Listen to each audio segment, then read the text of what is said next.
Hi friends, welcome back. And today we are going to talk about saying yes to your quiet whispers, how to know which ones to say yes to, and how to actually say yes to them. This is technically part 2 in my series on the yeses that have made the biggest difference in my life. If you missed last week's, I'll include a link. Or if you're new here, last week I talked about 3 big yeses and a whole bunch of small ones that I had made in my life that were those turning point. Everything is going to be different from here on out yeses. Now, we all know that there's one thing to say that you have yeses you want to say that there are things you want to raise your hand and say yes to, and it's another to actually do it. We have all downloaded the 3 easy step PDFs of how to do this. We've watched the videos and we want to have the answers. I get it. And I want you to know that as much as you're longing for those things, the experience of being in your life with this longing is always going to feel different than the 3-step PDFs make it seem. I feel the need to be clear and transparent about that because it's easy for me to sit here and just say, oh, right, in this 20-minute video, I'm going to tell you everything you need to know about saying yes. I'm a certified life coach and I've been doing this work for 13 years and I've worked with this many hundreds of people and helped them make all these changes and I've impacted thousands. And yes, like all of that is great. Not discounting that. But when you are sitting and holding a yes, it feels wobbly. It feels uncertain. It feels often like this not beautiful thing. And so I'm going to do what I can to condense this down into one YouTube video and know that it's going to take time. And this does not always happen like that. And that is okay. Much as the algorithms want us to promise the immediate bite-sized tangible result, sure, great. There is a place for that. And as much as I am told that I need to establish my authority and make sure you get your quick wins and all of that, and just go out there and do it, no big deal. This is a process. There are going to be some of you that want to take action on things right away, and some of you are going to need to simmer on things, and some of you are going to let the yeses that you want unfold and expand, and life doesn't always give us the quick and easy version. I wish it did. I wish that so much. But we know that's not how life works. And if life did work that way, we may not need the internet as much as we do. I hope this process feels great for you. And I hope that you get what you want. But if it doesn't feel great, or you don't get what you want right away, don't give up. Keep going for yourself. Keep trying and listening and playing and wondering. Keep doing all of that because it really does matter. And if you walk away from this video with nothing else except the knowledge that the things that you feel and experience are experienced by other people, that you are not alone in those things that make you feel like the most lonely and the most disconnected because you have all this stuff happening on the inside that you don't see anybody else having on the outside. All that you walk away from this video with is the knowledge that you are not alone, then I have done my job. I have done my job. I also want to make it clear, the path that you are on is going to meander. Let it. What I see time and time again is we make ourselves wrong because the experience of our lives, again, what it feels like in here, that in real time way of doing things, it does not look the way everybody else says it should look. Everybody's path meanders. We just don't always see it when we are in the highlight reel. That is the internet presenting things to us. I also want to be clear that when we talk about listening to whispers, I am not batting 1,000 when it comes to listening to my own whispers. I have a lot of ideas. I have a lot of whispers. I have a lot of things that I want. I have ADHD and I have a brain that will forever be pinging me. And this video today, this is not like a directive to go out and do all of the things all of the time as quickly as possible.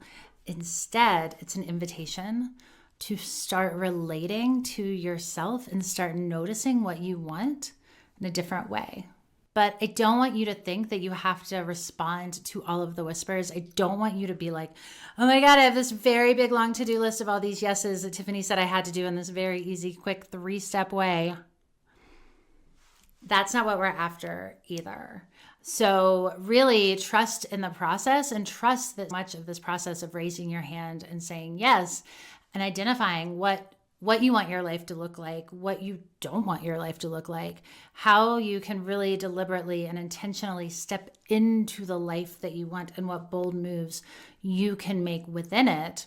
What do you need to do? What are you ready to say no to? All of those pieces, how you can create the space. This is a lifelong process. This is not one and done. Do it until you get the book deal and then you're done. This is about, how do I step beyond what everybody has told me to do, beyond obligation? How do I prioritize joy and delight and being present and get to really live in a way that is aligned with me? Yeah, we get to do that for the rest of our lives. This process of being with your whispers, of really recognizing those yeses, it's about noticing. It's about learning how to be present with yourself, with what you want and what you don't want, with what you're feeling, with what your needs are, with what your desires are, with everything around you.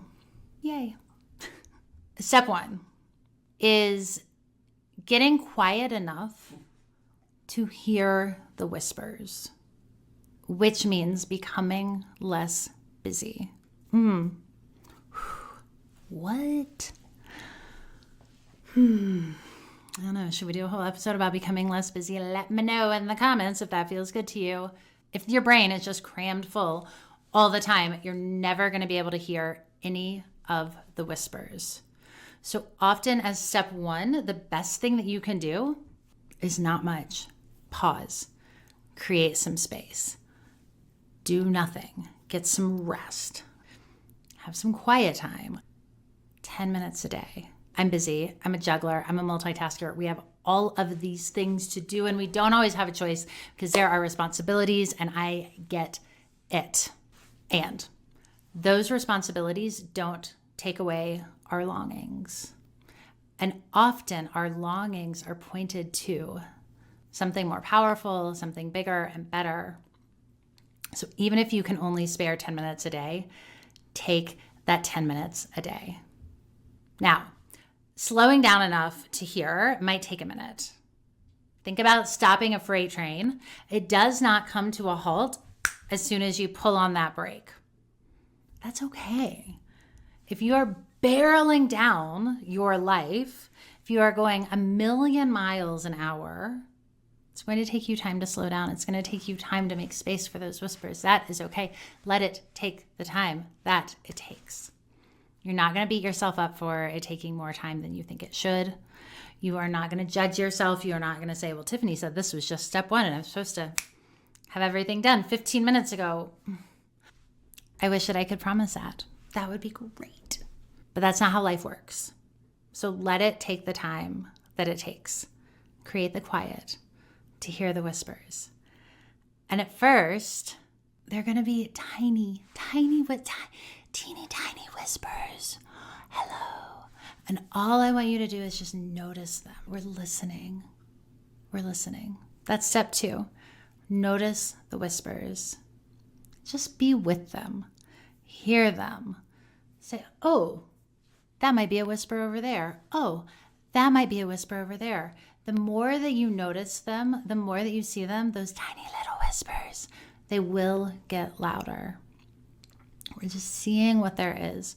When you are in this step and you're doing the noticing, I want you to think about each of these whispers as a seed. Nothing happens to the seeds when they're in your hand. This is just about noticing, getting curious about what's there, and really thinking about the potential. You don't have to plant the seeds right away. You're not automatically taking on the responsibility to tend all of these whispers. You're just being with the potential of it. You're in the space. You're seeing what there is to see. You're noticing. You're wondering, what could these grow into? And you're learning how to dance with those whispers, how to give them a little bit of room and a little bit of life. If it feels good to write them down, great. If it doesn't, don't. Again, no wrong answers here. We don't have to be attached to anything. If you want to write them down and then throw it away, or write yourself an email and then delete it, all of that is okay. There are no wrong answers, and the whispers that are meant for you are going to keep showing up. They are going to keep coming and knocking on the door, and you are going to try to push them away. I promise you are going to try to push them away and ignore them and be like, oh my God, why won't you leave me alone? And they'll keep showing up. Trust it. Number 3 here is to notice which whispers either feel most resonant, hello, full body, yes, woo, or the ones that you are like, oh my God, no, I definitely cannot do that, right? What are the whispers that you are just, you cannot even look at? For me, that was quitting drinking. When I first had that whisper of like, maybe you should stop drinking, I was like, I can't do that. I can't do that. Oh, maybe you should take a year off Instagram. What? I can't do that. I have a business. We are so quick to say, I can't do that. Oh my God, so dang quick. It's information there. It's information and what feels easiest, what feels hardest.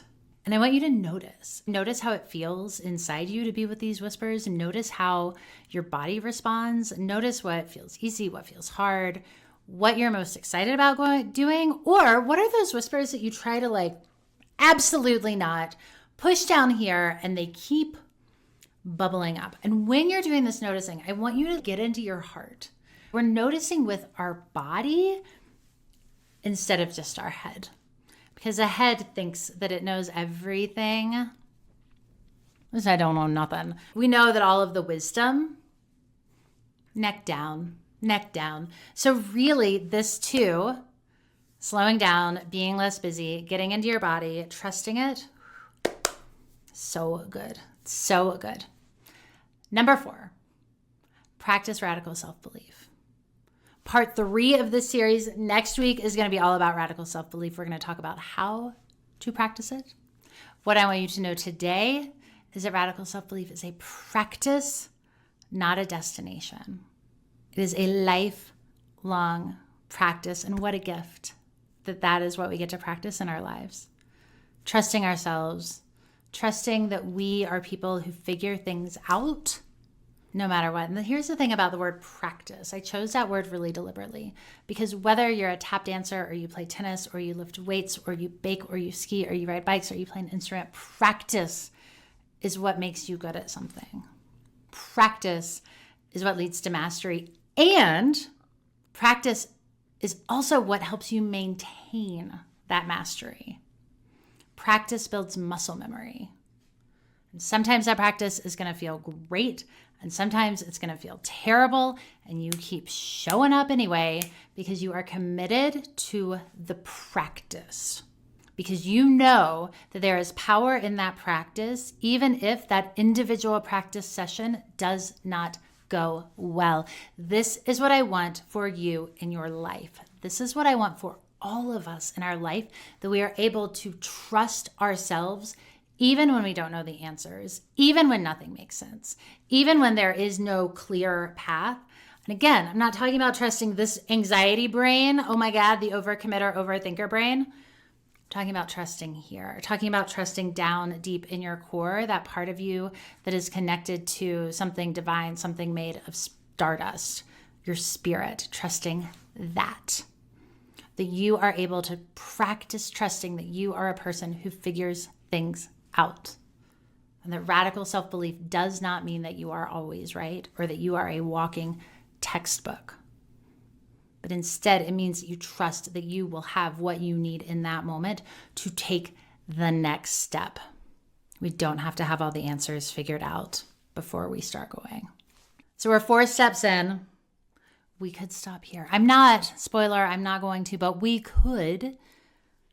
And you might be up here with a couple of your yeses. You might be here with a couple of your yeses. That's okay, because these things are going to be weaving in and out. Here's what I want you to remember as you are on your own journey is that throughout each of these steps, you're going to get new information that helps clarify and gives you new perspectives on what you want, on where you might be headed. You might be starting really wide. I don't know. I just want things to be different. And then along the path, you get really narrow and you get really clear. Great. Or you might right now be starting and thinking, I want this one thing And then you start playing and listening and trusting and noticing and practicing. And then you're like, oh my gosh, it's completely open. I don't even know what I want anymore. Great, right? Ugh. There are no wrong answers here. There are no wrong answers. And again, that's what I mean by that radical self-belief, by trusting that when I get here, like if I'm all the way over here, I don't need to know what I'm going to do here. I just need to know that when I get here, I'm going to understand what step to take next. Those steps give you the information. So please know that you don't have to have everything mapped out before you take step one and get a little bit less busy and create that quiet. Please know that. Step 5, don't judge what your bold moves look like. Sometimes your bold moves are going to be quick. They're going to be big. They are going to happen in a heartbeat and be impulsive. Oh my God, here I go. Ah! And sometimes our bold moves are made of 100 or 1,000 or 10,000 teeny tiny, not impressive at all, baby steps.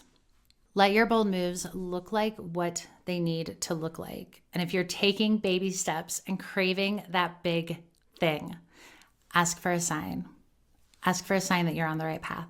Ask for a whisper to let you know, and keep track of your progress. Remember what 1 year ago you wanted, and let that person look at this version of you today and be like, whoa, and know that those baby steps add up. If, on the other hand, you have made so many big, bold moves lately and you just want some relief, you just want some little teeny tiny baby steps, great. Let yourself want that. Let yourself every single day ask the question, what can I do today to move me closer to a version of my life where what I'm doing on the outside matches who I am on the inside? What can I do today to move me closer to a life that feels like home? There will be a part of you up here in this anxiety brain that says it's not enough. Guess what? Not only is it enough, it's bold and brilliant. And I promise you that if you do that every single, like here's a big secret, do that every single day, become present to what you want, take those steps every day, the baby steps, you're going to get the life you want. It might take time. It will take time. It might take a year or two. It might take 3 years. It might take a month. Part of what I know for me is that I'm not actually after the end result of my life. I'm after the way that it feels. And that the way that I feel when I wake up can be radically different, and the circumstances may not have changed at all, which is pretty dang magical. When I say to trust your bold moves, trust them even though they don't look like mine, or they don't look like that person on the internet or that person on social media. I don't want them to. You might hear something from me that sparks something for you, great. But I do not need our bold moves to be identical. And I am not here to say this is a path for you, because I don't know what the path for you is. But I do trust that you know. Step number 6, multi-part step number 6. Keep coming back to yourself as many times as it takes.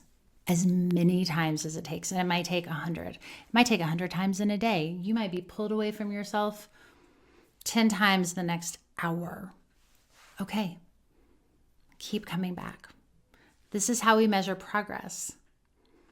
Is we think about not how many times do you get pulled away from yourself, because listen, the world that we live in is noisy and all it wants to do is pull our attention away from ourselves. Instead, what we want to watch and notice and track is how long does it take you to come back? And our goal here is shrinking down that recovery time. Maybe it's taken you years in the past to return. Maybe now it's taking months. Maybe you listen to this every week and then every Tuesday you're reminded to come back to yourself. Great. All of that is beautiful. All of that is progress. And all of that counts. All of that is a practice. Do you see how that works? And that's what we're after. The other thing as you're practicing number 6 and all of these is to notice when you're hungry, angry, lonely, or tired. Remember in the episode about your yes foundations, there's nothing that is going to stop you in your tracks faster than being hungry, angry, lonely, or tired. So if that comes up, right, that's 6 part B. It's just paying attention to when that comes up, and when that jumps into your capacity, And when it starts to take you off course, and listen, y'all, this is life. And we want life to be easy and clean and find the answer. And, I want to give you the answer too. But what we're really doing is we're looking for what is going to help me keep going. And what I want for you to say is, how can I step into that raise your hand, say yes lifestyle? Make this about my whole life, where I live in a way that I raise my hand and say yes, and I have that radical self-belief, and I practice being the person I want to be in the world. Every single day, it's magical. But it's not about getting to this destination and then arriving. We get to do this all the time, because what I want here, once I get to here, then I'm going to want other things. And what a beautiful gift. If you have questions, if you have aha moments, if you are like, oh my gosh, please do an episode about this, let me know in the comments. If you're listening on the podcast, you can send me a DM on Instagram. Please don't be shy about letting me know what's showing up for you, what's lighting you up, and what you would like to hear more of. I also wanted to let you know that I have a special freebie offer twice a month over in my Gentle Productivity Club. We do what I like to call a don't want to do session. And this is where for an hour, we all gather on Zoom and bring the stuff that we don't want to do. It might be taxes, it could be bookkeeping, it could be calling and making doctor appointments. Y'all know the things that you don't want to do. I am certain that you have a list that has moved from to-do list to to-do list, from week to week or month to month, and you are ready to get it done. And I want to invite you to join one of our Don't Want to Do sessions for free to try it out, because I know that there are things that are standing in the way of you making that space and being able to say yes. And I want to help clear that out of your head, make way for those whispers. So if you want to join us for one, you can grab the link to the next upcoming one in the show notes. We would love to have you here. Thank you for listening. You're amazing. I'll talk to you soon. Mwah. All the love.